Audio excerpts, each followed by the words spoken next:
But growing up in the kingdom isn't like growing up in the world.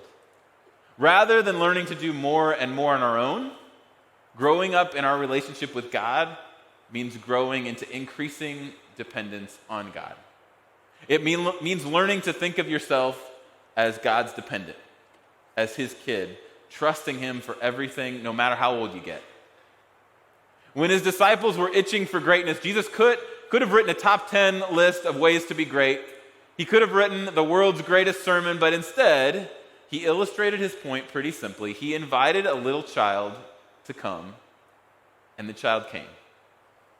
It doesn't seem like much maybe at first, but it's profound in its simplicity. When Jesus called, the child came.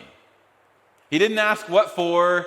He didn't drag his feet or wonder if he was good enough or try to check a few more things off the list before he came. He simply hopped up and he came when Jesus called. And so often we fall into the trap of trying to prove something. We try so hard to work our way towards Jesus, to earn our spot. But never has Jesus asked us to do that. He simply asks us to come and to follow, to be with him. He asks us to submit.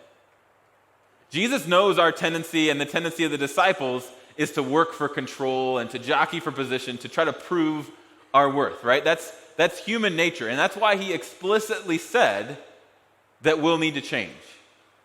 Unless you change, unless I change, unless you change and become like little children, you will never enter the kingdom of heaven.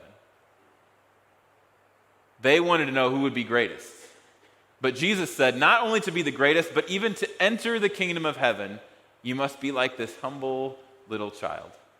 To enter the kingdom of heaven, you have to grow back into dependence on God and become like you were as a child.